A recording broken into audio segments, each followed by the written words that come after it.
سلامونه سبانو ستریم سره وي تاسو خاصه راځو نن په فلیکنس کوم ټیسټ چې ده دغه یو مثال زه تاسو ته دلته وایم ګورئ هوبهو طریقه یې دا شی ده سیونو اندازه به تاسو درکړې وي د 533 په انټروال کې ګورئ 35 نه پاسینګ ده او په 50 باندې ریټین ده د بزن سر نوٹ کوي په 50 سیو باندې چې هر یو اندازه سیو اګریګیټ پاتې زه بزن سره نوٹ کوي او د ینده په سپیک کې درکوي دا کېدای شي لدیجې نه شروع شي ښکته د اندازه چې د پکې شامله نه وي یا لدیجې نه ښکته شروع شي د پکې شامله نه وي تاسو پوهېږئ وخت په تېرېدو سره کار چې وکړه اسانه ده بیا څه وکړئ چې کله له 50 نه پاسو په 9.5 باندې ریټین سو د بزن سره نوٹ کړئ دغه سیزونه به په دې سیونو باندې به تاسو ځانو سره چې کوم اندازه وي هغه به نوٹ کړئ در سره بیا د 9.5 پاسینګ ده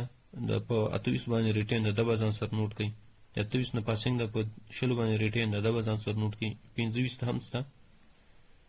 نو هغه نظر سپیک ډیزاین ته بیا کتل کېږي د 20 پاسینګ د 14 ریټین د 14 پاسینګ د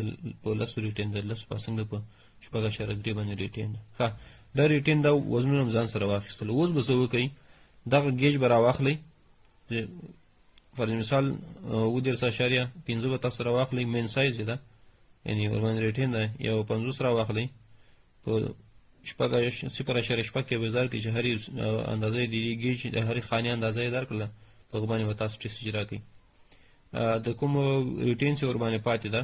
د ریټین به تاسو مکمل ځان سره ځان ته نوٹ کړئ چې د هر یو باندې څومره ریټین پاتې ده دلته تاسو ورته وګورئ ټوټل ویټ دلته څومره ده 11 کیلو او 104.8 ګرامه ده یعنی څه کم 12 کیلو ویټ ده صحیح ده د ځکه د وزنونو دومره ډېر راغلو موږ ما تاسو ته په تېرو ویډیو کې د الانګیشن په ویډیو کې خبره وکړله موږ د فلیکنس په ټیسټ کې موږ پاسینګ مد نظر نیسو او د الانګیشن کې موږ ریټین مد نظر نیسو ریټین معنا دا ده چې د خپل سپیسیفیک سلاټ یا گیج نه پاس نسی تاسو په تېرو ویډیو کې بیا وګورئ موږ دې ته محاسبه کړې ده را روانه مثال کې د الانګیشن لپاره ریټین موږ هغه فیصدي پیدا کوو خو په فلیکنس کې موږ د پاسینګ فیصدي پیدا کوو دا چې کله محاسبه کو ریټین وزنونه دار اله کوم چې تر نه پاسو دغه وزنونه دلته پیدا کړ صحیح شو دا ټول سره جمع کړل چې هر څومره قیمت لاس راغی دا قیمت لاس راغی صحیح ده تقسیم په ټوټل ویټ باندې کو ټوټل ویټ باندې تقسیم کو او ټوټل ویټ دا ده صحیح ده په سلو کې بازار کې دا 12.4% تاسو ته قیمت درکوي نو دغه د فلیکنس فیصدي ده یا په سپیک تاسو درکوي چې 10% 20% 15% چې هر څومره فیصد وي کې چې لګو فرض مثال معنا ترنده ده فیصدي ګورې که چیرې 12% نه په ریګریشن کې د فلیکنس فیصدي 15% نه زیات شي نو بیا موږ استفاده نه کوو صحیح ده ځکه دغه تاسو چې زه سپیک یادوم او همدغه نوم یې درته یادوم دې خاطر باندې تاسو انشاءالله په لاس انجلس کې منځ خبرې وکړم په لاس انجلس کې چې کېږي او د ریټین د الانګیشن لپاره ممکن تاسو ته مختلف فیصدیان درکړي انیشل درکړي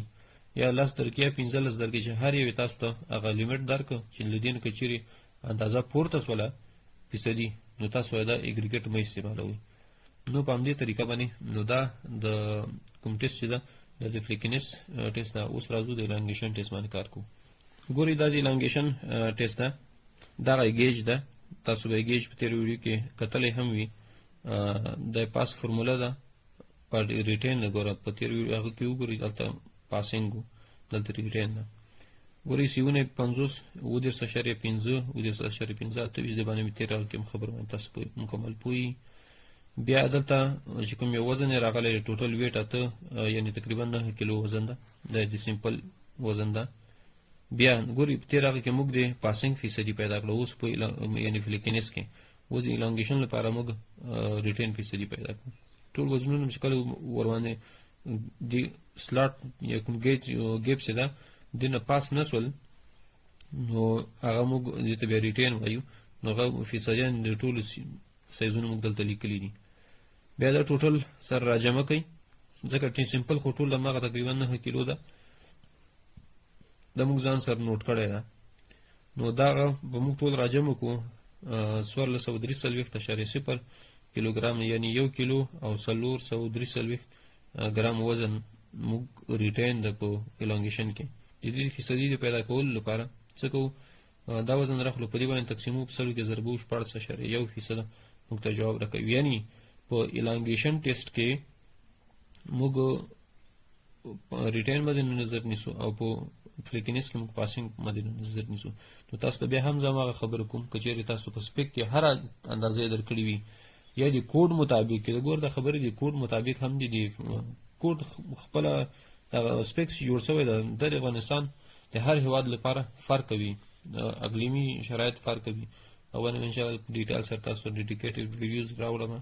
تاسو به ور باندې پوي کما د په شارټ ویډیو کې مې یو ریسنټلی ویډیو ریلیز کړی د کوم فیکټورونه د روټ په ډیزاین باندې تاثیر کوي هغه تاسو ور ان شاء الله تاسو به پويږئ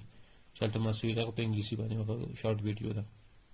نو دوستان دا زموږ نن ویډیو تاسو مې په الانګیشن ټیسټ او فلیکنس ټیسټ په مثالونو باندې وړاندې کړم نور مخ نن سم خو وخت ولري الله